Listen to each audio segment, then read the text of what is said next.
वक्त ताबड़तोड़ खबरों का है, लेकिन उससे पहले एक बड़ी अपडेट, बड़ी खबर आपको दें। लखनऊ के 66 परिषदीय स्कूलों की बिजली काट दी गई है। जी हां, बिजली का बिल जो है भुगतान न होने की बात कहते हुए बिजली काट दी गई है 66 परिषदीय स्कूलों की। भीषण गर्मी में इन स्कूलों के हजारों बच्चे परेशान हो रहे हैं।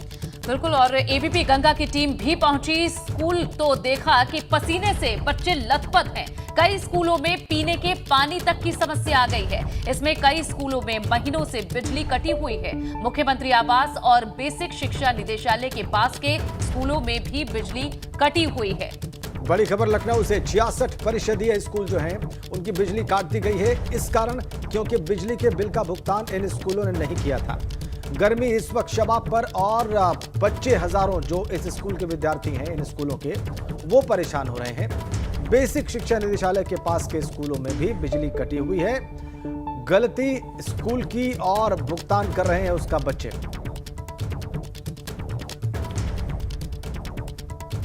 चलिए और ज्यादा जानकारी हासिल करते हैं, और इस खबर पर और ज्यादा जानकारी देने के लिए इस वक्त हमारे साथ जुड़े हुए हैं शैलेश अरोड़ा, और उनके पास चलेंगे और जानेंगे कि ऐसा क्यों हो रहा है। शैलेश, 66 एक दो नहीं 66 परिषदीय स्कूल हैं, राजधानी के स्कूल हैं, बेसिक शिक्षा विभाग के पास के स्कूल हैं, क्यों बिजली के बिल का भुगतान नहीं हुआ, क्या कह रहे हैं स्कूल?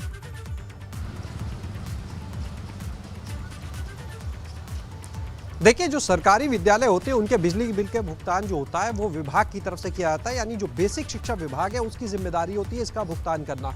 और अगर बात करें बेसिक शिक्षा विभाग की, तो हमने जब इसके बारे में और तह तक गए, अधिकारियों से बात की, मंत्री से बात की, तो ये पता चला कि भुगतान हो चुका है, इसके बावजूद बिजली कटी हुई है। तो ऐसे में सवाल उठता है कि कहीं ना कहीं समन्वय की कमी है। पहले स्कूल दिखाते हैं, ये जिस स्कूल के सामने मौजूद है ये उच्च प्राथमिक विद्यालय है, जिया मऊ का क्लास 1 से 8 तक का स्कूल है, और मुख्यमंत्री आवास से अगर इसकी दूरी देखें तो बामुश्किल 1 किलोमीटर की दूरी होगी, क्योंकि आजकल गर्मियों की वजह से स्कूलों के समय को बदला गया है। स्कूलों का समय बच्चों के लिए दोपहर 12:30 बजे तक और टीचर्स के लिए दोपहर 1:30 बजे तक है। इस वजह से स्कूल का समय खत्म होने के चलते फिलहाल स्कूल बंद हो चुका है। लेकिन जब स्कूल खुला तो हम यहाँ पर पहुंचे, और तस्वीरें भी हम अपने दर्शकों को दिखाएंगे कि किस तरह से बच्चे यहाँ पर, पंखा तक नहीं चल रहा, परेशान है, पीने के पानी की व्यवस्था नहीं हो पा रही उनके लिए, पसीने से तरबतर है। और ऐसा एक स्कूल में नहीं है, तमाम स्कूलों में है। 66 स्कूल है, बहुत बड़ी संख्या है। तो निश्चित रूप से कहीं ना कहीं लापरवाही है, चाहे वो समन्वय की कमी कहें या कुछ भी, लेकिन अधिकारियों की विभागीय जो लापरवाही है उसकी वजह से खामियाजा भुगत रहे इन स्कूलों में पढ़ने वाले मासूम नौनिहाल, जो हम कह सकते हैं। देखिए, इन स्कूलों को सिर्फ प्राथमिक विद्यालय मत कहिए, बल्कि इनको आप सरकार की प्राथमिकता का विद्यालय कहिए। सीएम योगी की प्राथमिकता के विद्यालय है ये। और जब योगी सरकार पार्ट 1 आई तो इन स्कूलों के लिए तमाम योजनाएं शुरू की, जूते मोजे बांटना, स्वेटर बांटना, ये सब इसी सरकार ने शुरू किया था, और निश्चित रूप से उसके परिणाम अच्छे दिखे। इन स्कूलों में जो छात्र संख्या थी वो बढ़ती दिखी। लेकिन मुख्यमंत्री, प्रदेश में देखिए 1,56,000 से ज्यादा इनके स्कूल हैं, तो मुख्यमंत्री को हर स्कूल का नहीं पता हो सकता कि कहाँ बिजली आ रही है, कहाँ नहीं आ रही है। फंड रिलीज हो सकता है, उसके लिए प्राथमिकता हो सकती है, स्कूलों के लिए योजनाएं आ सकती है, लेकिन इन स्कूलों में बुनियादी सुविधाएं हैं या नहीं, ये देखने का काम होता है नीचे के अधिकारियों का। लेकिन ऐसा लगता है कि इन स्कूलों में कोई झांकने नहीं आता शायद, क्योंकि 66 स्कूलों की जो बिजली कटी है, ऐसा नहीं कि एक दिन में काट दी गई। कई विद्यालय जब महीनों से बिजली कटी हुई है। इस स्कूल की बात करें तो हम जब आए, बच्चों से बात हुई, टीचर से, 5 दिन से बिजली कटी है। बेसिक शिक्षा निदेशालय जहां पर अधिकारी बैठते हैं उससे बामुश्किल 2 किलोमीटर की दूरी का स्कूल होगा, वहां बिजली कटी है, और वहां पर तो बताया गया महीनों से बिजली कटी है। टीचर्स ने बताया कि अपनी समस्या को लेकर इस बारे में उन्होंने बेसिक शिक्षा विभाग को अवगत कराया। बीएसए क्या शिकायत दर्ज कराई, बीएसए कार्यालय पहुंचे तो पता लगा जिला प्रशासन तक चीजें जाती हैं, लेकिन कैमरे पर देखिए कोई नहीं बोलना चाहता। वजह यह कि डरते हैं कि कहीं उन्हीं पर ना कार्रवाई हो जाए कि क्यों मुंह खोला है। लेकिन जो भी इसके जिम्मेदार हैं उनके ऊपर कड़ी कार्रवाई जरूर बनती है, क्योंकि जितनी गर्मी है, आप देखिए 40 डिग्री के पार टेंपरेचर शैलेश, यही हम समझने का प्रयास कर रहे हैं कि इतनी गर्मी है, यहाँ बैठना मुश्किल हो जाएगा बच्चों के लिए, टीचर्स के लिए, लेकिन साफ तौर पर ये सिर्फ लापरवाही का ही मामला अभी दिखाई दे रहा है। शैलेश, ये भी बताएं कि इतने समय से ऑनलाइन स्कूल चल रहे थे, छात्र अब ऑफलाइन स्कूल में आए हैं, सीधा स्कूल में जाकर पढ़ाई कर रहे हैं। ऐसे में बिजली ना आना, ऐसी जो मौजूदा समस्याएं होने से पढ़ाई का कितना नुकसान हो रहा है छात्रों की, ये भी एक बड़ा विषय है।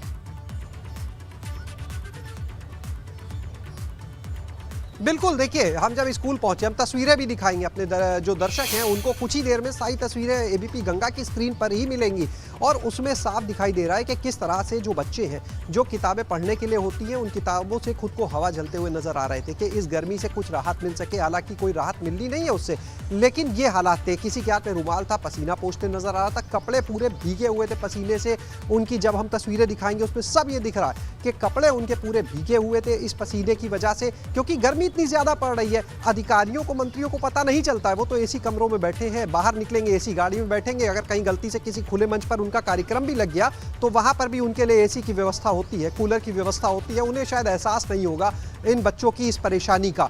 शायद इसी वजह से इतनी ज़्यादा वो जहमत नहीं उठाते कि खुद कभी इन स्कूलों तक पहुंचे। अगर हमारी टीम पहुंच सकती है स्कूलों की समस्या को देखने के लिए, गंगा की टीम पहुंच सकती है, तो क्या ये अधिकारी नहीं पहुंच सकते? तो निश्चित रूप से सवाल उनसे। और जहां तक बात रही ये 66 स्कूलों की बिजली जो है, इनमें कई स्कूलों में महीनों से बिजली कटी है, कई स्कूलों में आप कटी है। पूरी लिस्ट हम दर्शकों को दिखा रहे हैं कि किस तरह से हालात बने हुए हैं। तो निश्चित रूप से, और जहां तक पढ़ाई के नुकसान की बात करें तो एक तो बच्चे पहली बार यहाँ पर इतनी गर्मी है इस वजह से नहीं पढ़ पा रहे। दूसरी चीज अगर बात करते हैं तो मुख्यमंत्री ने एक लक्ष्य दिया। इस बार जब स्कूल चलो अभियान की शुरुआत हुई तो कहा कि इस बार बच्चों का जो नामांकन है इन स्कूलों में वो 2 करोड़ तक पहुंचाना है। अगर हम पहले के दिनों की बात करें तो 1 करोड़ 80 लाख तक पहले ही पहुंचाया जा चुका था पिछले सत्रों में। तो इस बार 20 लाख और ज्यादा का लक्ष्य है। लेकिन जो ये हालात है इन स्कूलों के, वहां पर कौन सा अभिभावक होगा जो अपने बच्चे को भेजना चाहेगा इस भीषण गर्मी में? कौन अपने बच्चों को बीमार करना चाहेगा इन स्कूलों में भेजकर? ये सवाल उठना लाजमी है। और बच्चों से जब हमने बात की तो उन्होंने खुद बताया कि कई उनके साथ कैसे बच्चे हैं जो स्कूल नहीं आते इस वजह से, क्योंकि इस हालात में वो बैठे कैसे। तो निश्चित रूप से जो मंशा है सरकार की, उसको कहीं ना कहीं उस पर पानी फेर रहे हैं ये लोग जो जिम्मेदार हैं इसके। और अगर कोऑर्डिनेशन नहीं है या तो शिक्षा, अगर बात करें शिक्षक जो पलीता लगाते हुए साफ अधिकारी देखे जा रहे हैं, क्योंकि बुनियादी सुविधाएं अगर स्कूलों में नहीं होगी तो शिक्षा आखिर छात्र कैसे ग्रहण करेंगे। शैलेश, शुक्रिया इस पूरी जानकारी के लिए आपका।